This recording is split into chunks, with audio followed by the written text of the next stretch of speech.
We just passed a big deadline in this year's legislative session in Salem. Basically, all the bills that they're going to be considering are finally in, and with over 2,700 of them on the docket, there's a lot to talk about. I'm John Notarianni, in for Claudia Meza. Today, on CityCast Portland's weekly news roundtable, we're taking a look at 3 potential new laws that could have a big impact here in Oregon. We're talking about microchips, classroom sizes, and retail theft with Julia Shumway, senior reporter for the Oregon Capitol Chronicle, and our very own newsletter editor, Rachel Monahan. It's Friday, March 10th. This is what Portland's talking about. Rachel, Julia, thank you so much for being here. Before we get started, there's a lot to talk about in terms of legislation right now, but I wanted to ask you both a question. If you could get the Oregon legislature to pass one law completely selfishly that is only for you to enjoy, what would it be? I'm going to ask you first, Rachel. What do you think? The first thing that occurs to me is I'm kind of an angry cyclist when I'm out there on the Portland streets because of the quality of our bike infrastructure. So I want a whole bunch of protected bike lanes funded by the legislature right now, please. More bike lines everywhere. Protected. I do not have to worry about a car and my child. Within a 4-mile radius of your house, of Rachel Monahan's house. What about you, Julia? This is purely selfish as a political reporter who has worked in another state where they actually print bills in different colors so you can see quickly what the changes are, what's being added or subtracted from law. I want color coding and better font in these bills I have to read every year. You probably read a lot more bills than I do at this point, and it is difficult for me too. So I'll co-sign on your legislative priority. Perfect. Though I have to say that feels pretty much in the public interest, not particularly selfish. I would agree. I think there's a lot of staff and other reporters and other people who'd probably support it too. For me, I would like a mandate passed that Fred Meyer has to do a better job of stocking soda water, because the brand of soda water that I like is always out of stock at Fred Meyer. I love that, John. I kind of want to ask questions. Is it a brand or is it for mixing drinks or? It is just the plain Kroger brand soda water. It's like in the blue and white box. It's just the one I like. They are always out of it. That's amazing that they don't stock their own brand reliably. Well, there's a lot going on right now in Salem. Wanted to check out 3 bills in particular that could be becoming law here in Oregon. Julia, you've been taking a look at this bill that could have a big impact on the semiconductor industry in Oregon. Tell us about Senate Bill 4. Yeah, so unfortunately, the legislature didn't take any action last night the way we thought they might have done. You mean Wednesday night? Wednesday night, yes. Yeah. Sorry. We were optimistic that maybe I'd be coming here with news that a Senate or Joint Committee had passed this bill to provide up to $200 million in new funding for the semiconductor industry, manufacturers, people who want to build new plants here, and also give Governor Kotek what amounts to a magic wand to change the state's land use system to cite new semiconductor facilities. Unfortunately, legislators are taking a few more days to think about this, but the deadlines for them are coming up pretty soon. They want to pass this kind of legislation out of the entire House and Senate by mid-March. Yeah, I mean, this is all tied to federal legislation too, or like it is sort of piggybacking on some stuff that the Biden administration is doing. Yeah. So last year, and folks have probably heard about this, the federal government passed the CHIPS and Science Act. And this is a bill that will provide billions of dollars, about $53 billion directly to semiconductor manufacturing in Oregon and in states around the country. And so this has sparked this competition between a lot of states, including Oregon, to try to get their share of that money. We start in what should be a position of relative strength in this competition because Oregon has such a long history in the semiconductor industry. At this point, Oregon has about 40,000 people. That's 1% of our state's population working in this particular industry. About half of them are at Intel, our largest private employer. And it's about 15% of the nation's semiconductor workforce, all in Oregon, which is not that big of a state. To what extent are legislators chasing Intel? Like, to what extent are they trying to make up for the fact that Intel chose to expand elsewhere and not here recently? They've still been rather coy about which particular companies they're chasing, and a lot of that's being done not by legislators, but by economic development directors at the state level or at the local level, especially in Washington County, which has been our state's hub of the semiconductor industry. Some companies, including HP, which has a location down in Corvallis, have specifically said they plan to expand here if they receive their share of state and federal funding. Intel hasn't come out and said that yet. We're not really sure what Intel's future plans are once they finish with their current commitment to Ohio. Yeah, I mean, it's interesting thinking about the land use part of this and the fact that it could just give the governor carte blanche to change land use in some areas in a way that feels pretty unprecedented. Like, what do you guys think about that? Yeah, I'd say that's been one of the biggest holdups in getting this bill advanced so far is that people care really strongly about Oregon's land use system. And the idea that we could have land that, depending on who you talk to, is either some of the most fertile farmland in the state or is no good and can only be used for growing grass seed, the idea that that land could suddenly turn into a manufacturing facility has a lot of farmers really concerned. They also see this kind of as a sort of a slippery slope. If we give the governor the authority to do this for one specific industry, what's to stop the legislature or the governor from taking that authority for something else a few years down the road? What about you, Rachel? What jumps out here? Well, you've kind of mentioned the competing interests here between economic development in the form of the semiconductor industry. And I knew Intel was our largest employer in the state, our largest private employer, but I had no idea what percentage of the U.S. semiconductor industry was here. That was really interesting to hear. And keeping that going seems to be really important to the state's economy.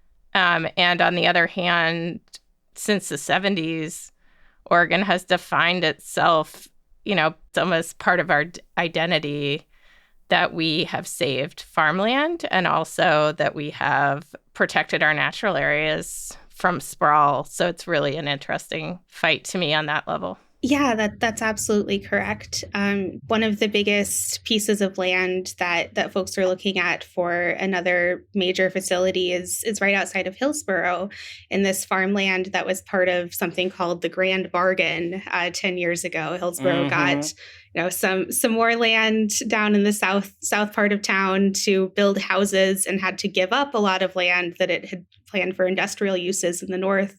Now, 10 years later, the city wants to undo that. And a lot of people who live in the area are not on board with undoing that Grand Bargain. Yeah. To what extent is that playing out, like the Hillsborough's past mistakes? The thing that gets mentioned to me all the time is Topgolf, that Hillsborough squandered even industrial land on businesses that don't really, contribute in the way that people imagine. Wait. Rachel, can you tell me the Topgolf story? Because I don't know that one. My understanding is that this business that, it's a recreation facility is built in an industrial area. And so that's an example of how, well-intentioned moves to create more industrial land might not work out the way people are planning. And on Topgolf, was actually up on a tour with some folks from the city of Hillsborough last week. And learned from them. They're still rather defensive of their decision to cite Topgolf in that industrial land, insist that they need to have some balance of not just manufacturing facilities, but some of these amenities. They mentioned childcare, but apparently golf is also an attractive amenity for people who want to go play golf on their lunch breaks, and say that this is something that the people who are citing facilities out there really, really enjoy having. Yeah, I'm not sure I buy that argument for that particular one. Childcare, massive recreational facility, sort of different. The big golf is going to be coming for you, Rachel. They are not going to like that take. Oh, no, I'm so afraid. Is there anything that feels different with this governor having been so astute at the legislative process? Like, can you see a different political dynamic at all in the legislature right now? We haven't seen too much different in the legislature. I think there's still in early days. We may see more of that as the session, as they near an end, as they're working more on their budget, a lot more involvement from Governor Kotek. But I think at this point, she's also trying to figure out her role as a governor versus as the chief legislator, and give legislators some space to do their own work. Yeah, I saw a quote from her. I can't remember where it was, but saying, she was not, I think it was not voicing an opinion on 2001, HB 2001, because she's focused on other things. And I was like, yeah, right. I had a skeptical response that she would not have a very deep opinion on a housing policy. And HB 2001 is... It's a housing bill. Julie could probably summarize it better, but I think the piece she was being asked about was about there's going to be a new way of calculating how cities address the need for housing. But I totally thought the governor would have a view. Yeah, she did a little after saying that she didn't have an opinion on it. She did add that she had been reading everything about it. So I think she's not ready to share her opinion, but I'm sure she has one. All right, let's take a quick break. And then when we come back, we'll take a look at what else is going on in the legislature.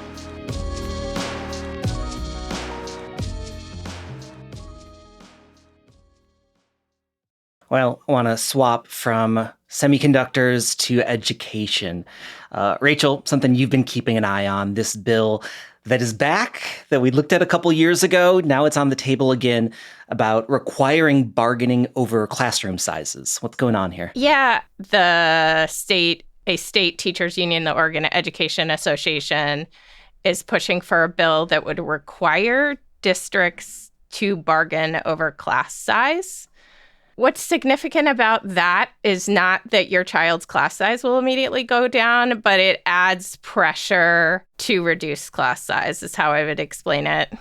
Teachers' unions right now can ask for that, but this allows them to apply pressure to reducing class sizes. Do we have a sense of why this is coming up now? I mean, there's a lot less kids in public school in Oregon than there was a couple years ago, right? My guess, and I'll be interested to hear Julia's, is that this is something that the union has pushed for in the past. And so it's kind of the way that the legislature works, is that a bill comes up, it doesn't pass one session, they go back at it in the future. So I'm also curious about the timing. I think Rachel's probably right that this is it's one of those issues that the teachers union is going to continue passing session after session, or pushing session after session until they get it to move. I'm curious, given the teacher shortage that we've been experiencing in Oregon and around the country, whether we actually have enough teachers that you could say limit classes to 24, 30 students and have enough physical teachers to teach all of those students. Do you have a sense of how that's affecting this bill and these negotiations? I have no idea. That's an interesting angle, though, for sure. I wonder if I also wonder if with declining enrollments, there's an added interest for the union to want to have limited class sizes in some of their contracts so teachers don't lose their jobs. I was also kind of confused about, so this bill was brought up in 2021, and it didn't go anywhere. And part of the reason that they said it didn't go anywhere was because of this question of equity, which was confused, which I just couldn't quite wrap my head around. Rachel, do you have a sense of how that played out and like what the equity conversation here is? Because it seems like smaller class sizes is good. Yeah, I think teachers, students, and parents all want to see lower class sizes. Like when private schools have huge classes, we'll know that like there's no upside to larger class sizes. But as far as I understand, the data is really clear that lower class sizes for kids who might face additional risks is really important early in elementary school. The data is a little more mixed beyond that. But as far as I understand it, Portland Public Schools has prioritized lower class sizes in higher need schools, Title I schools, higher poverty schools. Yeah. And so what a class size limit means in Portland Public Schools is that some of the higher income schools, the teachers are paid more money because they have more kids in their classes.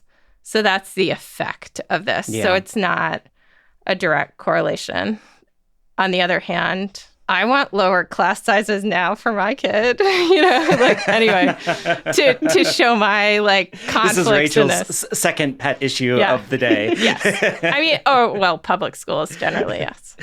I mean, I'm also just curious that this is being brought up without also raising the question of school funding and of the resources that are being put into the school. And I'm wondering where this conversation goes, because I think that some of the critics are worried that, sure, we can pass this, but if there isn't the resources to support it, then that's going to have to come out of some other part of education, right? Oh, I'd say this is coming up as we do have a governor's budget that's trying to increase funding for students and for schools. I don't have the exact numbers, but it's going up several $100 million in her budget for the next proposed budget for the next 2 years compared to the last two. Schools and teachers say it's still not enough, but it may help with some of the potential extra costs that schools could face if they have to hire more teachers. Yeah, well, we'll keep an eye on it. Going to pivot to our third story, taking a look at retail theft. Just something that I think is actually really interesting and a lot more complicated than it might initially seem. There's all this talk about retail theft in Oregon, especially in Portland, whether that's sort of petty walking in and grabbing something or these really huge organized theft rings that exist that experts say is costing larger retailers millions of dollars each and every year. And there's a bunch of bills that are looking at kind of toughening the consequences on people that are going and stealing things from stores. Two of those bills that look like they're moving forward, Senate Bill 318, would create about $5 million in grants for cities to sort of help fight the problem of retail theft. Then there's another bill, Senate Bill 340, which would basically change the rules to increase penalties on retail theft. Yeah, it's a big issue. People are really worried about it. Is this actually a big problem? Who knows? What do you guys think? I was going to ask you that, John. Did you figure out, are we in a time when this is more of a problem than in the past? Is Portland on fire with retail theft? I feel like this is the perennial question of, is Portland on fire for X? I mean, I don't know. So, I feel like I've seen a lot of headlines recently about this. I mean, whether that is just the media focusing on it, but I mean, Walmart announced they're closing their two Portland stores. And some people have said that's because of retail theft. The Nike store. I hear they closed in Texas too. And this is one of my favorite diversions of the week. Do you want to walk us through this story, Rachel? Texas Governor Greg Abbott took aim at Portland.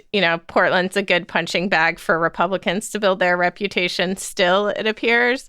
I forget exactly what he said, but he went after Portland for those closures. And then Mayor Ted Wheeler responded by mentioning closures in Texas. Yeah. Greg Abbott said something to the effect of like, this is what happens when you let mob rule take over. Oh, right. It was mob rule. Yeah, I kind of love how eager Ted Wheeler always seems to be for a Twitter fight. Anyways, the Walmart thing, there's the Nike store closing, there's all this stuff that we're seeing in the headlines. But at the same time, there was like a report from the National Retail Security Survey that says shrinkage, which is the percentage of, things that are being stolen is sort of the metric. It's about the same over the previous 6 years. And like, it's actually lower since the pandemic. So we don't actually know if this is a big problem or not. I don't know. What jumps out at you, Julia? So I've seen some of the numbers. I think Albertsons and Safeway here said they had lost almost 16 million to shrinkage, which is in the scheme of the scope of how much money they make is pretty small. One thing I've been curious about is we see a lot more stores putting things behind locked glass is how much they're losing in sales. I know as a consumer, I don't want to go to Walmart and find someone to unlock the glass case for me. I'll just buy this on Amazon if it's something I don't need right away. And I do wonder if they're seeing lost business because of their responses to shoplifting. That's interesting for retail stores, because as I read one of the stories on this, a TV story talked about how they think that part of why they're seeing thefts is to sell things online. So like a vicious cycle there. I'm also with all this fear over retail theft, I'm wondering what this means in terms of racial profiling and just the hysteria about people stealing things, like what that is doing. Because, we did just see a story in the Willamette Week that talked about all of these lawsuits that are coming out of accusing major chains of really egregious racial profiling in the Portland area. And I'm wondering about that as well. Yeah, those are some really shocking details. If our listeners haven't read that story, I really recommend it because the details that newspaper printed were not they were not subtle. They were like threats to call the cops on somebody who had made a purchase. It's really troubling. Well, Julia, on any of these bills, for somebody who doesn't follow the legislative process very clearly, how do people keep track of where these things are? We can talk about these bills all day, but there is still a long road ahead of us to actually get them into laws that affect people. Where are we in the process and what are the benchmarks to look forward to? So we're coming up on a couple really key deadlines. So at this point, the first step in the legislative process, bills get introduced, they receive public hearings, and then they receive what is called a work session, which is where the committee that had this bill assigned votes on whether it should advance to the full House or the full Senate. The deadline to schedule those work sessions is March 17th, and then they have to have the actual vote by April 4th if a bill is going to advance this year. Otherwise, it's most likely dead for the year, though there are cases where bills come back, kind of zombie bills, get amended onto other things later in the year. But for the most part, if your bill has not received a vote by April 4th, it's too bad. Try again in a couple of years. Yeah. And in a given year, how many of those actually turn into laws? It's a pretty small percentage. There's usually, thousands, I think, or close to 2,700, as you said, bills. Yeah. We'll probably see a few hundred of these become law. Yeah. So Rachel, I think our bills are dead in the water. I don't think I'm gonna get my soda bill passed through the legislature this year. Hope. We're gonna have to wait for the next. We're gonna have to wait for 2025. I'll take a gut and stuff for my bike lanes, and for your soda water. But I have no hope for Oregon legislature transparency. Sorry, Julia. Oh. Regrettably, you're probably right. Maybe we can get you some highlighters, Julia. Maybe that's the workaround that we can make happen for you. Well, Rachel, Julia, thank you so much for being here and for walking through all this with me. Thank you. Thanks. Thank you. That's it for CityCast Portland this week. I'm the lead producer, John Notarianni, filling in for our esteemed host, Claudia Meza. Our audio producer is Julia Fiaioni. Our newsletter editor is Rachel Monahan. Original music by Jenny Conley and Stephen Drisos, with additional music by Epidemic Sound. We'll be back on Monday morning with more from around the city. Have a great weekend.